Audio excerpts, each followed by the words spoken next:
ಭಾರತದ ಹಳ್ಳಿಗಳೇ ನಾಗರಿಕತೆಗೆ ಬುನಾದಿ ಅಂತ ಅಂತಾರೆ.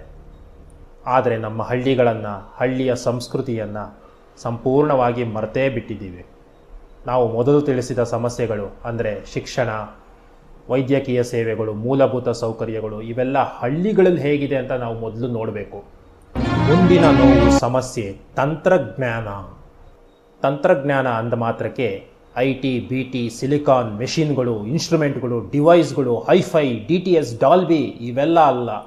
ತುಂಬ ಸಣ್ಣ ವಿಷಯಗಳು. ಅಂದರೆ ಒಂದು ಬೆಳೆಯನ್ನು ಹೇಗೆ ಬೆಳೆಯೋದು, ಸಂರಕ್ಷಣೆ ಮಾಡೋದು, ಹಂಚೋದು, ರೀಸೈಕ್ಲಿಂಗ್ ಮಾಡೋದು, ಸ್ಥಳೀಯ, ನೈಸರ್ಗಿಕ ಹಾಗೂ ಋತುಮಾನಕ್ಕೆ ತಕ್ಕಂತೆ ಸಿಗುವ ಸಂಪನ್ಮೂಲಗಳು. ಮುಂದಿನ ನೋವು ಯುವ ಭಾರತ. ಅದೇನು ಯೂತ್ ಪವರೋ ಶಕ್ತಿನೋ ಗೊತ್ತಿಲ್ಲ, ತಮಗೇನೋ ಸೋಂಬೇರಿಗಳು ಥರ ಕಾಣ್ತಾ ಇದ್ದಾರೆ ಇವರೆಲ್ಲ. ಸಿಗರೇಟ್ ಸೇದೋದು, ಕುಡಿಯೋದು, ಪಾರ್ಟಿ ಮಾಡೋದು, ಡೇಟ್ ಮಾಡೋದು, ಡ್ರಗ್ಸ್ ತಗೊಳ್ಳೋದು ಇವ್ಯಾವುದು ನಮ್ಮ ದೇಶದಲ್ಲಿ ಇರಲಿಲ್ಲ. ಕೆರಿಯರ್ ಬಗ್ಗೆ ಗೊತ್ತು ಗುರಿ ಇಲ್ಲ, ಒಂದು ನಿರ್ದಿಷ್ಟ ಲಕ್ಷ್ಯ ಇಲ್ಲ, ದೊಡ್ಡವರೇ ಇವ್ರ ದಾರಿ ತಪ್ಪಿಸ್ಬಿಡ್ತಾರೆ. ಹಾಗಾಗಿ ಯಾವುದು ನಮ್ಮ ಶಕ್ತಿ ಆಗಬೇಕಾಗಿತ್ತೋ ಅದೇ ನಮ್ಮ ದೌರ್ಬಲ್ಯ ಆಗೋಗ್ಬಿಟ್ಟಿದೆ. 10ನೇ ನೋವು ಕಸುಬು, ಪ್ರೊಫೆಷನ್.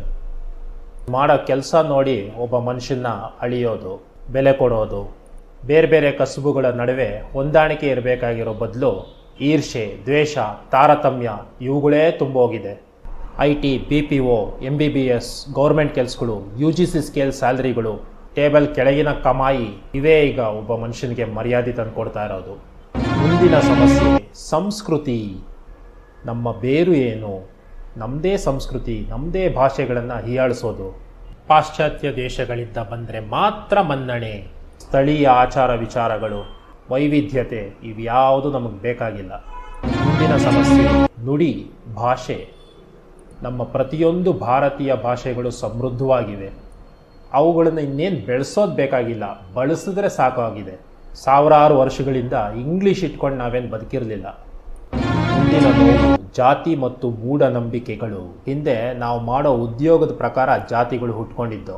ಈಗ ಎಷ್ಟೋ ಹೊಸ ಉದ್ಯೋಗಗಳು ಹುಟ್ಕೊಂಡಿವೆ, ಅವೆಲ್ಲನೂ ಹೊಸ ಜಾತಿಗಳು. ಹಾಗಾದರೆ ತಮಾಷೆ ಏನಂದರೆ ಇಂದಿನ ಈ ಹೊಸ ಜಾತಿಗಳು ಅಂದರೆ ಉದ್ಯೋಗನ ಆರಿಸ್ಕೊಳ್ಳೋದಕ್ಕೆ ನಾವು ಹಳೆ ಜಾತಿಯ ರಿಸರ್ವೇಷನ್ಗಳನ್ನು ಬಳಸ್ಕೋತಾ ಇದ್ದೀವಿ.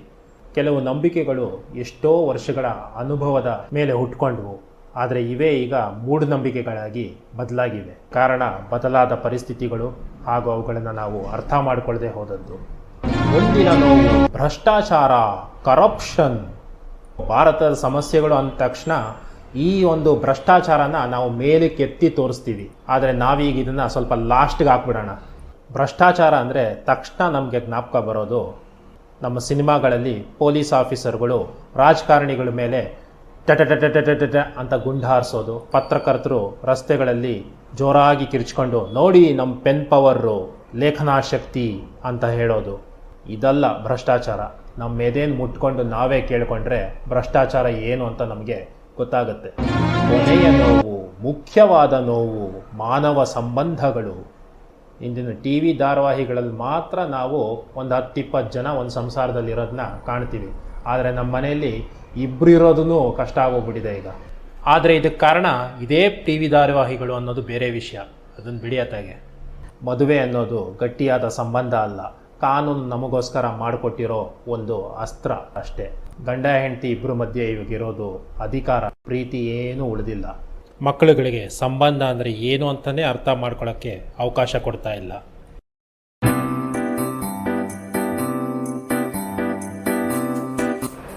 ಈಗೇನನ್ಸುತ್ತೆ ನಿಮಗೆ? ಇವುಗಳು ಬರೀ ಸಮಸ್ಯೆಗಳ ಅಥವಾ ನಿಮಗೇ ಆಗಿರೋ ನೋವಾ? ಚಂದನ ಸಿರಿ ಪ್ರೊಡಕ್ಷನ್ಸ್ ಇದು ಹೊಸ ಸಂಸ್ಥೆ. ಸದ್ಯಕ್ಕೆ ನಾನೊಬ್ಬನೇ ಇದರ ಸದಸ್ಯ. ನಿಮಗೂ ಸಹ ಇಂತಹ ವಿಚಾರಗಳಲ್ಲಿ ಆಸಕ್ತಿ ಇದ್ದರೆ ನನ್ನ ಜೊತೆ ಕೈ ಜೋಡಿಸಬಹುದು. ಅದು ಕ್ಯಾಮ್ರಾ ವರ್ಕ್ ಆಗಿರಬಹುದು, ಎಡಿಟಿಂಗ್ ಆಗಿರಬಹುದು, ಆ್ಯಕ್ಟಿಂಗ್ ಆಗಿರಬಹುದು, ಬರವಣಿಗೆ ಆಗಿರಬಹುದು. ಈ ರೀತಿ ಯಾವುದೇ ಕ್ಷೇತ್ರದಲ್ಲಿ ನಿಮಗೆ ಪರಿಣಿತಿ, ಅನುಭವ ಇದ್ದರೆ ಅಥವಾ ಕಡೆ ಪಕ್ಷ ಆಸಕ್ತಿ ಇದ್ದರೂ ಸಾಕು, ನನ್ನ ಜೊತೆ ಸೇರಬಹುದು.